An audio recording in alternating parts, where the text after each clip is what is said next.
É um texto bastante conhecido, muito grande, não dá para ler em 5 minutos, né? O que a palavra do Senhor diz em 1 Tessalonicenses 5,17? Orai sem cessar. O termo que Paulo aplica a esse sem cessar, quando fala em orar, é um termo, né, bem parecido no grego com algo que é uma tosse, né, que incomoda você o tempo todo a orar. Paulo, quando ele diz, né, que temos que orar sem cessar, ele está dizendo que não permitamos que passe muito tempo sem que nós estejamos conectados com o Senhor. E o pastor Fábio, quando esteve aqui, uma das experiências que ele contou em off, né, fora do púlpito, de uma vez em que ele estava com mais 4 pessoas dentro de um carro, né, e eles saíram. E um dos presbíteros falou assim: pastor, nós esquecemos de orar. Né? Aí o pastor falou: eu vou orar. O presbítero já ia encostar o carro. Ele falou assim: não, toca a viagem. Nós vamos orar com o carro andando. Né? E se passaram 50 minutos e o pastor Fábio ainda estava orando. Diz ele que quando ele olhou para o lado, o pessoal estava até meio assustado, né? Porque já estava quase no final da viagem e o pastor Fábio ainda estava orando. Né? E ele disse que o presbítero falou com ele, né, que sentiu até vergonha, porque muitas vezes a oração que ele fazia, principalmente para sair, né, era uma oração corrida e tchau, benção, Deus, eu vou sozinho e o Senhor me acompanha. Palavras dele. E muitas vezes a nossa vida é assim. Nós tivemos um momento maravilhoso, né, aqui na IPSM, a Igreja Presbiteriana Serra Monte, agora em julho, os primeiros 15 dias de julho, né, onde nós pudemos, né, ver, ouvir, né, e participar desse movimento onde nós buscávamos o avivamento. Durante 3 semanas, todos os dias às 6 horas da manhã, né, de segunda a sexta, né, das 2 primeiras semanas de julho e a última semana de junho, nós estivemos aqui orando. Né, quem participou aqui com a gente, né, pôde, né, sentir, usufruir, né, desse período de oração. Mas acontece que muitas vezes, quando se passa o movimento, nós esquecemos dessa palavra.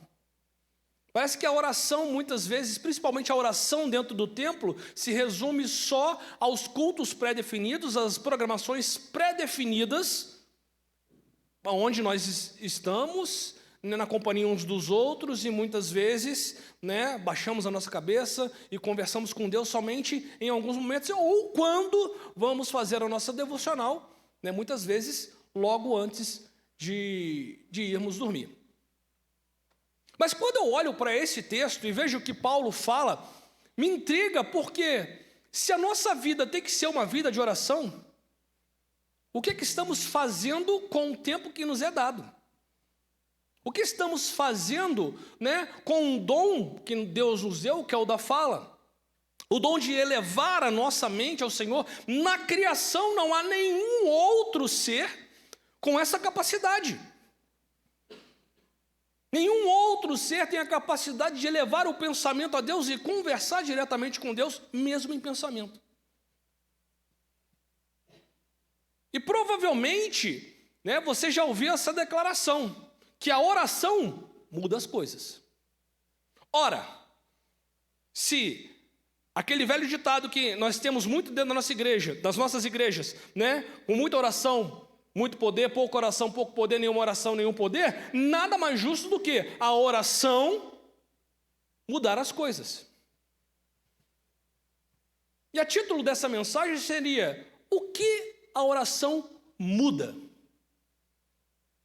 Quando eu comecei a ler reler o livro de Atos, né, para o projeto da UMP, que nós estamos, né, lendo um livro e depois, né, vindo para uma social aqui no templo com o pastor, para uns debate, perguntas, né, eu me deparei que bem pelo menos 16 dos 28 capítulos a igreja está orando.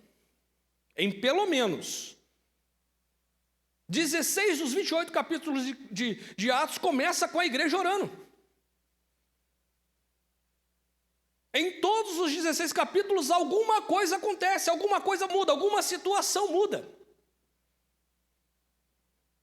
Considere que, mesmo que às vezes a oração não mude a situação, ela muda a pessoa que está orando. Se você está orando, primeiramente ela vai mudar você. Só uma vida de intimidade com Deus pode trazer isso para a nossa vida. E é essa intimidade que eu estou falando, ela começa na oração. A oração muda aquele que ora de muitas maneiras. A oração muda a circunstância ao nosso redor. A oração muda as coisas, e o que muda, nós vamos ver em resultados onde a oração abre portas. Colossenses 4:3, por favor. Olha o que a palavra do Senhor em Colossenses 4, versículo 3, diz. Oi? Para você acompanhar aí de casa também. Suplicai ao mesmo tempo também por nós, para que Deus nos abra a porta à palavra, a fim de falarmos do ministério de Jesus, do ministério de Cristo, pelo qual também estou algemado. A oração, ela abre porta. O que ela muda? Ela muda uma situação fechada. Ela muda uma situação em que, quando nós olhamos, parece impossível. Ela muda todo o conjunto de situações ao nosso redor, todo momento ao nosso redor, começando a partir de nós. Mas muitas vezes nós só prestamos atenção nesse tipo de fato quando precisamos orar. Quando as coisas vão mal. Não estou dizendo para você não orar quando as coisas vão mal, né? Não estou dizendo isso. Mas se a nossa palavra, aquela palavra que nós demos de orar sem cessar, se aplica a tudo, as portas não estariam fechadas. Mas enfim, a oração abre não só portas, mas também corações fechados. Eu vi o testemunho de uma menininha. Ela escreveu uma carta para o pai dela. O pai dela não era da igreja. E ela pegou aquela carta e entregou para o pai dela, pedindo para que fosse vê-la, né, numa apresentação que ela faria na igreja. E orou, porque todas as vezes que ela pedia ao pai, o pai não podia ir. E ela orou. E naquele dia, o pai dela foi à igreja. E para surpresa dela, quando o pastor fez o apelo, né, aquele pai reconheceu, né, o que estava acontecendo ali e entregou a sua vida para Jesus.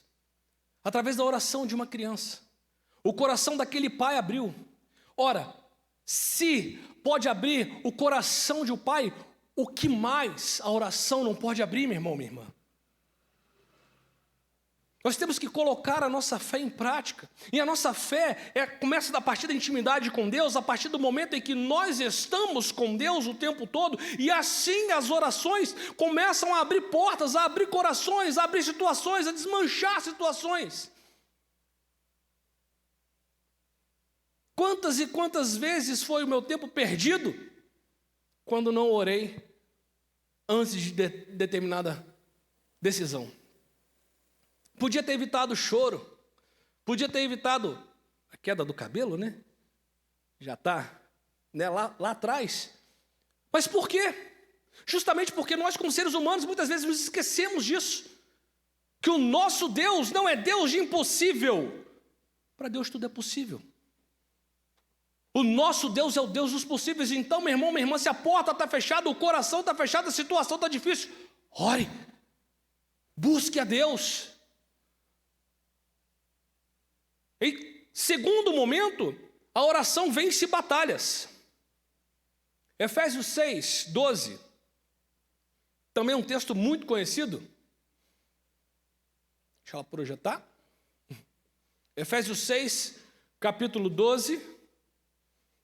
Porque a nossa luta não é contra o sangue e a carne, e sim contra os principados e potestades, contra os dominadores desse mundo tenebroso, contra as forças espirituais do mal nas regiões celestiais.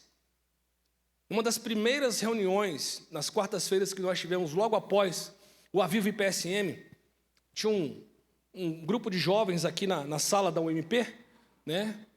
E uma das coisas, né, que nós colocamos em pauta era sobre justamente as batalhas que se seguiriam, as batalhas espirituais que se seguiriam, logo após aquilo que nós, né, nos propomos a fazer. E realmente, meus irmãos, vou falar por mim, testemunho meu, as coisas, né, começaram a desandar em todas as áreas.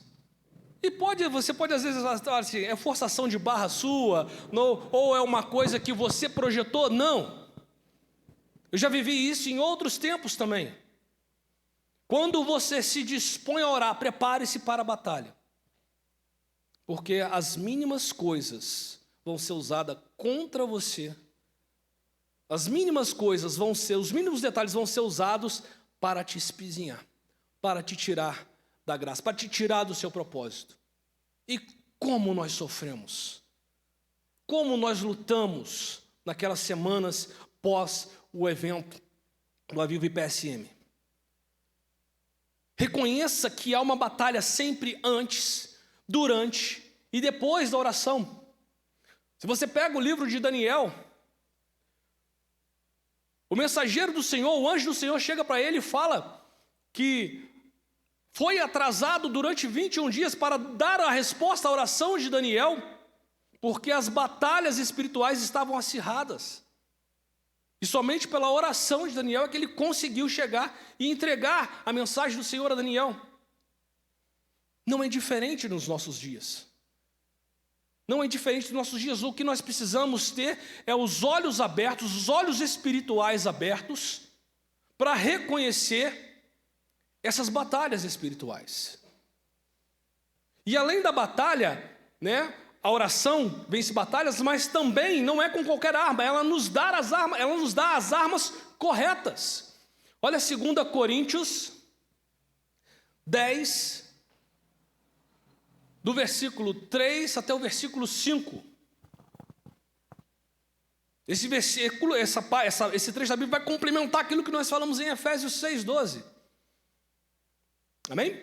Porque embora andando na carne, não militamos segundo a carne, porque as nossas armas, a arma da nossa milícia não são carnais, as armas da nossa milícia não são carnais, e sim poderosas em Deus para destruir fortalezas, anulando nós sofismas e toda altivez. Sofismas aqui, pegue por palavras mentirosas, é um conceito grego em que se buscava a verdade, mas não havia só uma verdade, havia muitas verdades, a grosso modo falando. E quando a verdade não é verdade, você tem muitas verdades, você tem falácias, você tem mentiras, e é isso que a arma, né, essa arma de Deus traz para nós, para destruir sofisma, toda altivez que se levante contra o conhecimento de Deus, e levando cativo todo o pensamento à obediência de Deus. Percebeu que as nossas armas, elas não são desse mundo? As nossas armas, elas são espirituais, porque se a batalha é espiritual, não adianta você, né, segundo a carne, a sua própria força, querer vencer a batalha. Afirmo que as fortalezas caem quando oramos. Não há nada que não possa em oração ser vencido. John Wesley uma vez falou que Deus só responde enquanto oramos. Toda a resposta de Deus é enquanto oramos. Em quarto lugar, a oração libera a presença de Deus. Esse é um dos meus textos favoritos em Atos. Atos 12, de 5 a 7.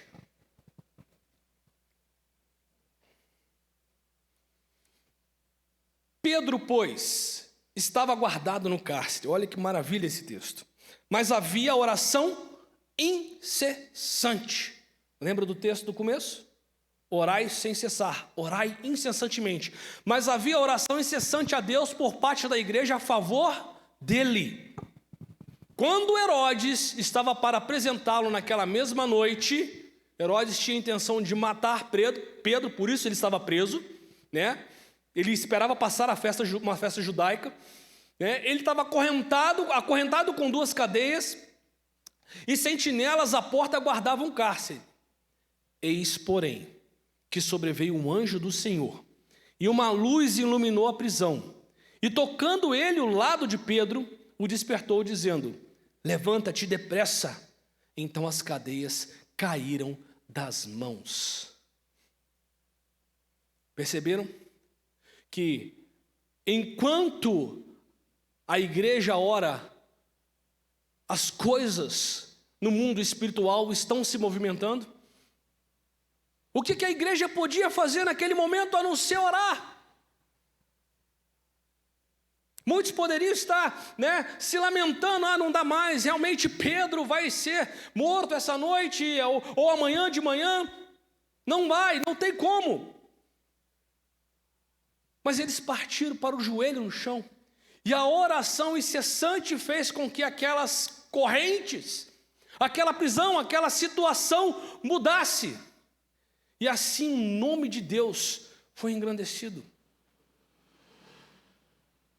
Eu reconheço que a gente deve ser realmente grato, porque a oração libera a presença e o poder de Deus na nossa vida. O que foi aquilo senão o poder de Deus libertando a vida de Pedro? Creia no poder transformador da oração. E para concluir, existe uma conexão clara entre oração, a vinda do Espírito Santo e a nossa habilidade de ver o que Deus quer que vejamos.